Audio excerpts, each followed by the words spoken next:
अगर हम एमसीक्यूज की बात करें तो एमसीक्यूज से हमारा पूरे कंसेप्ट क्लियर हो जाएंगे जो भी हमने इस चैप्टर में पढ़े हैं, इस वीडियो में एक्सप्लेन करें। तो सबसे पहला जो क्वेश्चन है एमसीक्यूज का वो है wave which experiment prove that wave nature of light, photoelectric, Compton, young, double slit experiment, Rutherford experiment. तो वेव नेचर किसका शो करता है? वेव नेचर शो करता है यंग डबल स्लिट एक्सपेरिमेंट का, क्योंकि photoelectric effect photon effect particle nature को show करता है, कॉम्पटन इफेक्ट भी पार्टिकल को, और रदरफोर्ड भी पार्टिकल को, क्योंकि उसने भी बताया था पार्टिकल नेचर ऑफ लाइट। इसलिए डबल स्लिट एक्सपेरिमेंट ही केवल वेव नेचर को शो कर रहा है। अब सेकंड क्वेश्चन को देखिए, तो interference is a result of, interference किसका रिजल्ट है? रिफ्लेक्शन का, रिफ्रैक्शन का, सुपरपोजिशन का, या फिर सुपरपोजिशन का। इन तीनों में से बात करें तो interference is a process in which two wave superpose, जब भी दो वेव लेंथ सुपरपोज होती है तभी इंटरफेरेंस की प्रोसेस को हम एक्सप्लेन कर सकते हैं, इसलिए इसका आंसर होगा सी। क्वेश्चन नंबर 3 में देखें तो इसमें पूछ रहे हैं which of the following is required for sustain interference, interference के लिए हमें किस चीज की रिक्वायरमेंट होती है? तो डिफरेंट फ्रीक्वेंसी की नहीं, डिफरेंट एम्पलीट्यूड की नहीं, कोहेरेंट सोर्सेज की, या फिर रैंडम फेज डिफरेंस। तो फेज डिफरेंस सेम होना चाहिए, सेम एम्पलीट्यूड होना चाहिए, सेम फ्रीक्वेंसी होनी चाहिए, और वो केवल पॉसिबल है कोहेरेंट सोर्सेज में। अब क्वेश्चन नंबर 4 की बात करें तो ब्राइट फ्रिंजेस कब बनती है? ब्राइट फ्रिंजेस केवल जब बनती है जब beta is equal to n lambda हो, sorry phase difference n lambda हो। सिमिलरली डार्क फ्रिंजेस कब बनती हैं? जब path difference 2n + 1 lambda by 2, जो कि हमने डार्क फ्रिंजेस के लिए पढ़ा था। अब नेक्स्ट देखते हैं क्वेश्चन नंबर 6 में जो फ्रिंज विड्थ है पाई DSC एक्सपेरिमेंट में वो डिपेंड करती है वेवलेंथ ओनली पर, स्लिट सेपरेशन पर, distance between screen and slit पर, या तीनों पर। तो हमारा फॉर्मूला था बीटा इज इक्वल टू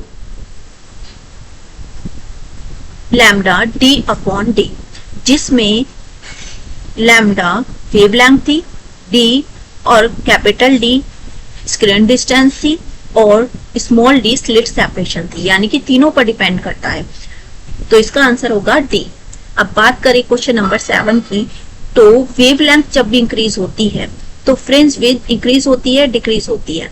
तो मैंने जब पढ़ाया था तो आपको बताया था केवल स्लिट सेपरेशन बढ़ाने पर ही फ्रिंज घटती है, अदरवाइज सब में बढ़ती है। तो वेवलेंथ बढ़ेगी तो बढ़ेगी, इंक्रीजिंग रहेगा। पॉइंट सी ठीक है।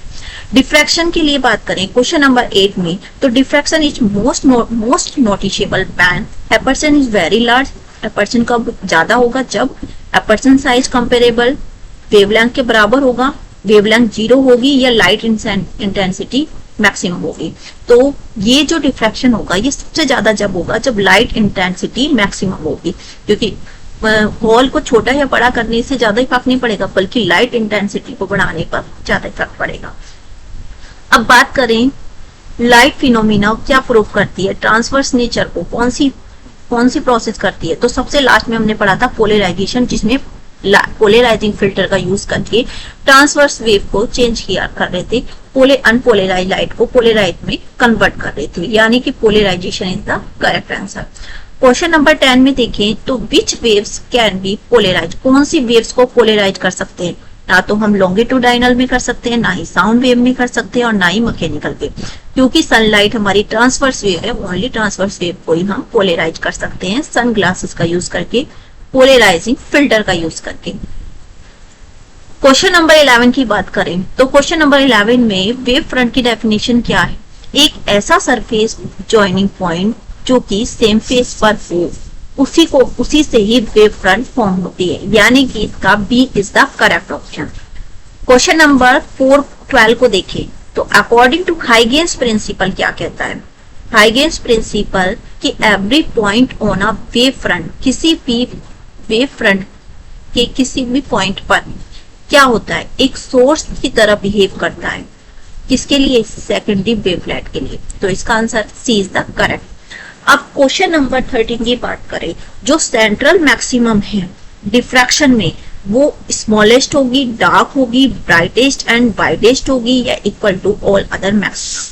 तो डिफ्रैक्शन के लिए ये होगी ब्राइटेस्ट और वाइडेस्ट, क्योंकि जहां से लाइट सोर्स के लिए वो सामने स्टक होगी और सारी बैंड होके पहुंचेगी। क्वेश्चन नंबर 14 की बात करें तो which phenomena is due to bending of light according around an obstacle? कौन सी फिनोमिना में बेंडिंग ऑफ लाइट को शो करते हैं? तो ये शो करते हैं डिफ्रैक्शन को। याद रखना, इंटरफेरेंस की जब भी बात होगी तो दो वेव्स सुपरपोज होती हैं, जबकि डिफ्रैक्शन की बात करेंगे तो ऑलवेज बेंडिंग ऑफ लाइट की प्रॉपर्टी को शो करते हैं।